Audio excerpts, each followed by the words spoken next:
আসসালামু আলাইকুম people. Modern জাভাস্ক্রিপ্টের নতুন একটি ভিডিও নিয়ে আপনাদের সামনে হাজির হলাম। আমি Mahbub Rashid Tonoy, working as a full stack web developer W3aSolution। আজকে আমাদের ভিডিও টপিক হচ্ছে var, let এবং const কোনটা কি, কেন ব্যবহার করা হয়, কোন কাজে ব্যবহার করা হয় সেগুলো আজকে আমরা জানবো, এবং কোন কিওয়ার্ড কখন ব্যবহার করতে হবে সে ব্যাপারে আমরা বিস্তারিত আজকে জানবো। So let's get started. আমরা যখন জাভাস্ক্রিপ্ট 2015 সালের পূর্বে ব্যবহার করতাম, তখন আমাদের কাছে ভ্যারিয়েবল ডিক্লেয়ার করার জন্য শুধুমাত্র একটাই কিওয়ার্ড ছিল, সেটা হচ্ছে var। var ব্যতীত আমরা অন্য কোনো কিওয়ার্ড ব্যবহার করতে পারতাম না। তখন কি হতো যে আমরা যখন কিওয়ার্ড ব্যবহার করতাম বেশ কিছু ফ্রিডম ছিল, কিন্তু তার পাশাপাশি বেশ কিছু প্রবলেমসও ছিল যেগুলো এই var কিওয়ার্ড দিয়ে তৈরি হতো। সেই প্রবলেমগুলো ফিক্স করার জন্য ES6 বা ECMAScript 2050-তে let এবং const নামে আরও দুটি কিওয়ার্ড যুক্ত করা হয়েছে জাভাস্ক্রিপ্টে, যেগুলোর মাধ্যমে আমরা ভেরিয়েবল ডিক্লেয়ার করতে পারি। এবং এই ভেরিয়েবল ডিক্লেয়ার করার মাধ্যমে আমাদের var কিওয়ার্ডের মাধ্যমে ডিক্লেয়ার করা ভেরিয়েবলের যে সমস্ত সমস্যা হতো সেই সমস্ত সমস্যা অনেকটাই দূর হয়ে যায়। তো চলুন আমরা দেখি যে জাভাস্ক্রিপ্টে var, let এবং const কোনটার কাজ কি এবং কীভাবে করতে হয়। আমরা একটু আগে আলোচনা করেছি যে ECMAScript 2050-তে let এবং const এই দুটি কিওয়ার্ড ইন্ট্রোডিউস করা হয় আমাদের ECMAScripটের নতুন ফিচার হিসেবে, এবং প্রিভিয়াস কিওয়ার্ড হিসেবে ছিল var ভেরিয়েবল। ওকে, এইগুলোর সমস্যা কি? আমরা যখন var দিয়ে কোনো ভেরিয়েবল ডিক্লেয়ার করি তখন সেটা গ্লোবাল হয়ে যায়। এখন গ্লোবাল বলতে কি বোঝায়, নন গ্লোবাল বলতে কি বোঝায়, বা যেটাকে লোকাল ভেরিয়েবল বলতে কি বোঝায়, রিডিক্লেয়ারেবল বা রিঅ্যাসাইনেবল, আমরা সবগুলো একটা একটা করে দেখব। আমরা দেখার জন্য আমরা আমাদের VS কোডে চলে যাই। আমাদের কোড, আমরা VS কোড ওপেন করলাম। VS কোডে আমরা একটু দেখতে পাচ্ছি যে আমাদের অলরেডি একটা প্রজেক্ট ওপেন করা আছে, একটা বেসিক বয়লারপ্লেট ক্রিয়েট করা আছে, স্ক্রিপ্ট ট্যাগ অ্যাড করা আছে, CSS ট্যাগ অ্যাড করা আছে এবং কিছু বেসিক HTML CSS আছে। আমরা যদি প্রজেক্টটা দেখতে চাই, প্রজেক্টটা এখানে ওপেন করা আছে, এই যে আমাদের প্রজেক্ট, ঠিক আছে। আমরা যদি এখানে একটু কোডটা রান করি, আমরা ধরা যায় এটা নরমাল একটা কোড লিখি console.log।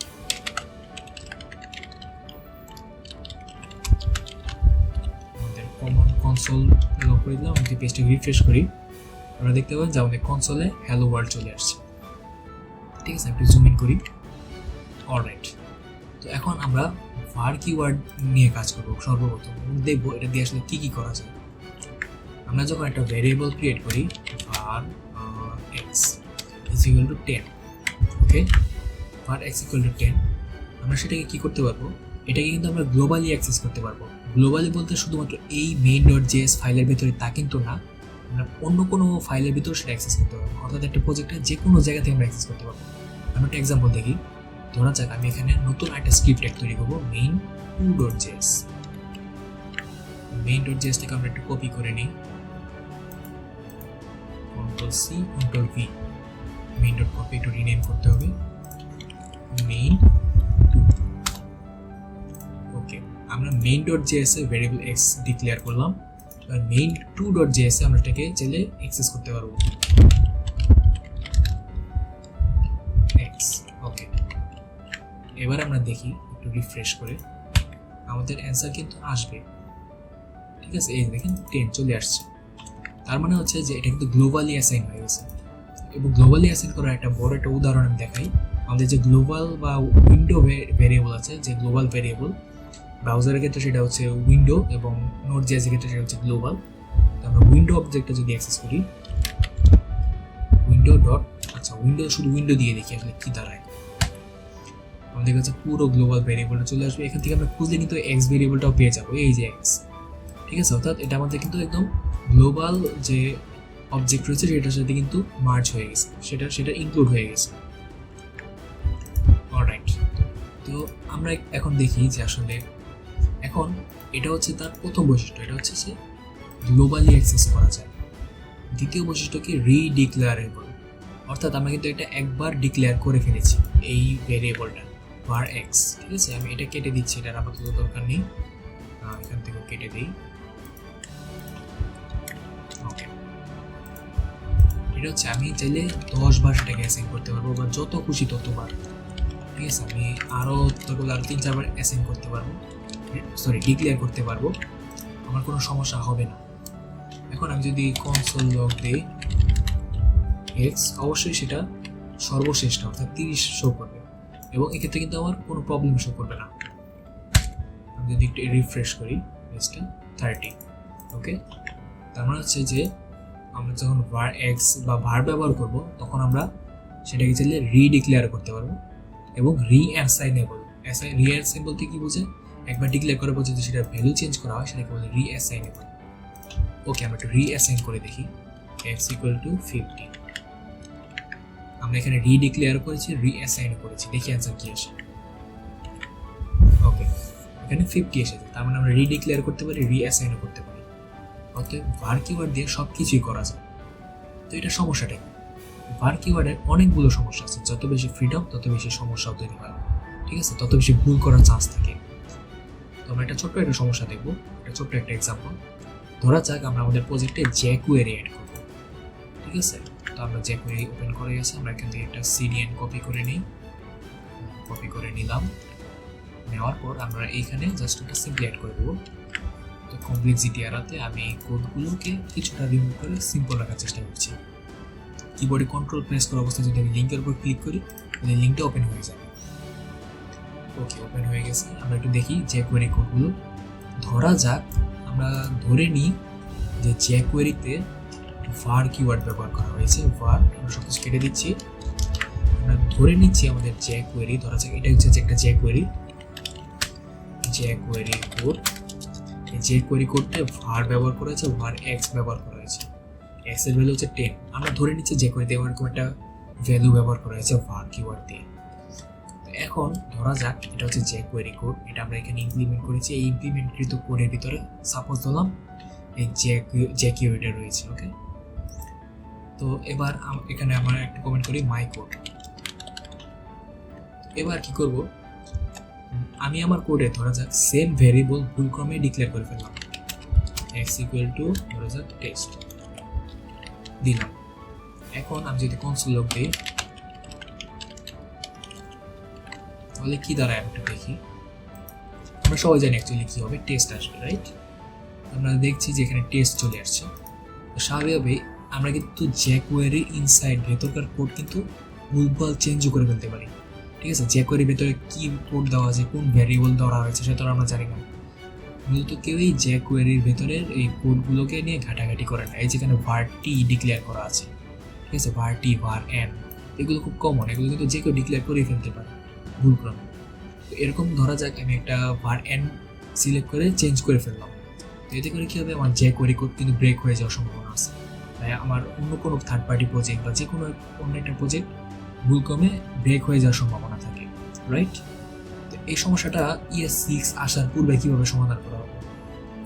আমরা জানি যে var কিওয়ার্ডটা ফাংশন স্কোপ, অর্থাৎ ফাংশনের ভেতরে, এটা ফাংশনের ভেতরে ডিক্লেয়ার করা হলে বাইরে থেকে সেটা অ্যাক্সেস করা যায় না, ঠিক আছে। তো সাধারণত আগে কি করা হতো, একটা সেলফ ইনভোকিং ফাংশন কল করা হতো। এখন কথা হচ্ছে সেলফ ইনভোকিং ফাংশন কি, আমরা সেটা একটু দেখি। সেলফ ইনভোকিং ফাংশন হচ্ছে এরকম একটা ফাংশন।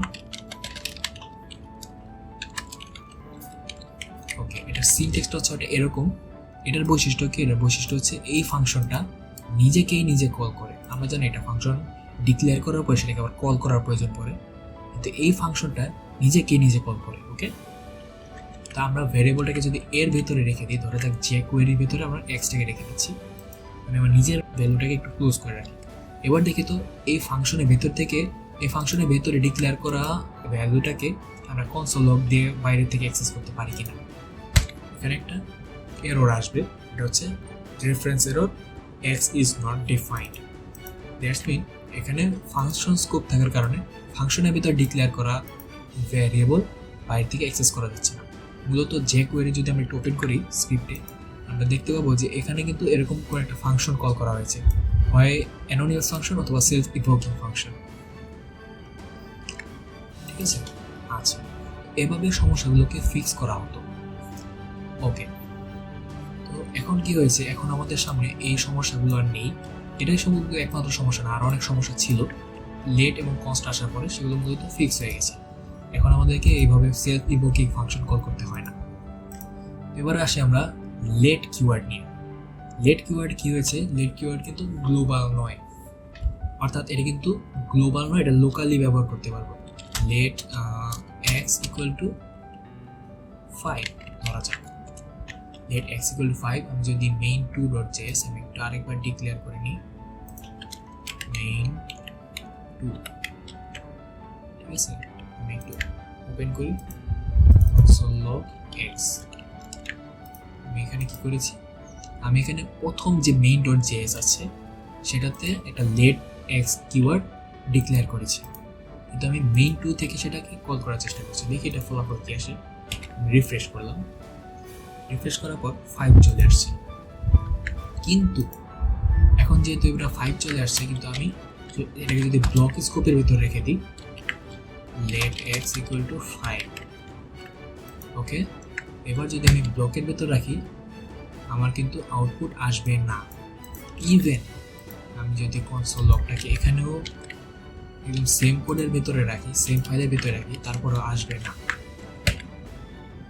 দেখেন আসছে না ঠিক আছে কিন্তু আমি যদি এটাকে var দিয়ে দেই var দিয়ে দিলে যে কোনো জায়গা থেকে আমি অ্যাক্সেস করতে পারবো রাইট যে কোনো জায়গাতে অ্যাক্সেস করা যাবে কিন্তু let দিলে এটা অ্যাক্সেস করা যাবে কারণটা হচ্ছে let হচ্ছে ব্লক স্কোপ রাইট আর var হচ্ছে ফাংশন স্কোপ তো স্কোপ নিয়ে আমরা পরবর্তী ভিডিওতে আলোচনা করব আগে আমরা let এবং constটাকে কমপ্লিট করি ওকে তো এটা হচ্ছে যে আমাদের প্রথম বৈশিষ্ট্য যে let গ্লোবাল নয় আমি যদি এখানে ডিক্লেয়ার করি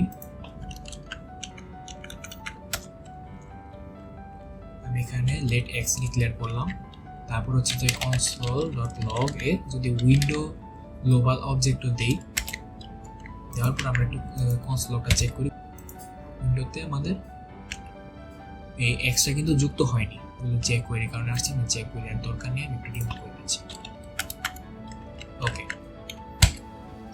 আপনারা দেখেন উইন্ডো এসেছে উইন্ডোর ভিতরে কিন্তু আমাদের যে এক্স সেটা কিন্তু যুক্ত হয়নি কারণ এটা গ্লোবাল নয় কারণ এটা গ্লোবাল ভ্যারিয়েবল হয় না let গ্লোবাল ভ্যারিয়েবল না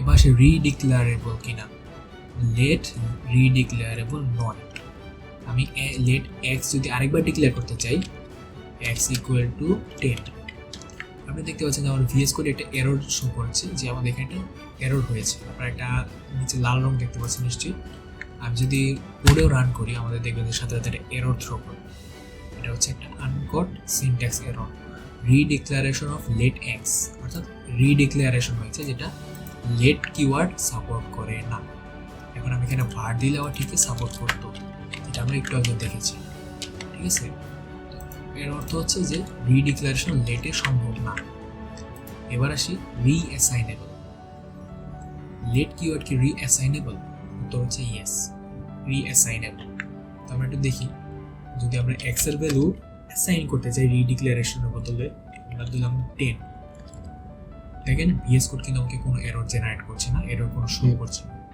তো আমরা যদি একটু রিফ্রেশ করেও দেখি আমাদের এখানে কোনো প্রকার এরর আসবে না আমরা একটু ভ্যালুটা দেখার চেষ্টা করি উইন্ডোর বদলে ইয়েস x ওকে আমরা দেখেন অ্যানসার কিন্তু চলে আসছে 10 অতএব আমরা কিন্তু রিঅ্যাসাইন করতে পারছি ঠিক আছে এটি হচ্ছে var এবং let এর বৈশিষ্ট্য এবার সে const অর্থাৎ let এর মতোই শুধুমাত্র একটা পার্থক্য হচ্ছে রিঅ্যাসাইন করা যায় না let গ্লোবাল এবং রিডিক্লারেবল let যা const তাই এই দুটোর মধ্যে শুধু একটাই পার্থক্য হচ্ছে একটা রিঅ্যাসাইন করা যায় আর একটা রিঅ্যাসাইন করা যায় না আমরা একটা एग्जांपल দেখি const x equal to 10 দিলাম আমরা এটা অ্যানসার আসবে 10 স্বাভাবিক কিন্তু আমি যদি এটাকে আবার নতুন করে রিডিক্লেয়ার করতে চাই এটা আমাকে সাথে সাথে এর সিনট্যাক্স এরর হচ্ছে ওকে আমাকে দেখেন এরর শো করছে আমি এখানে রিফ্রেশ দিলে আমাকে একটা এরর দিয়ে দেবে রিডিক্লারেশন অফ const x তারপর হচ্ছে আমি যদি এটাকে রিঅ্যাসাইনও করতে চাই দেখেন আমাকে এখানে ফর সাম রিজন কোনো এরর শো করতেছে না কিন্তু এখানে দেখেন এররটা শো করবে ঠিকই invalid assignment to const x অর্থাৎ আমি ইনভ্যালিড অ্যাসাইনমেন্ট করতে যাচ্ছি const এ কোনো অ্যাসাইনমেন্ট হয় না ঠিক আছে এজন্য আমাদেরকে এই এররটা শো করতেছে ওকে তো এই ছিল let const এবং var এই তিনটা কিওয়ার্ডের বৈশিষ্ট্য আমাদের নতুন কিওয়ার্ড হচ্ছে দুটো এবং একটা হচ্ছে অনেক পুরাতন কিওয়ার্ড জাভাস্ক্রিপ্ট একদম প্রথম থেকেই ছিল var, পরবর্তীতে লেট এবং কনস্ট যুক্ত হয়েছে। ঠিক আছে, তো এই ছিল আজকের ভিডিও। আশা করি আপনাদের ভিডিওটা ভালো লেগেছে। ভালো লাগলে অবশ্যই লাইক, শেয়ার, কমেন্ট, সাবস্ক্রাইব করবেন। আমাদের ভিডিওটার বন্ধুদের সাথে শেয়ার করতে বলবেন না। আজকের মতো এতটুকুই। শীঘ্রই নতুন ভিডিও আসছে, সবাইকে দেখার জন্য তো অনুরোধ রইল। ধন্যবাদ সবাইকে।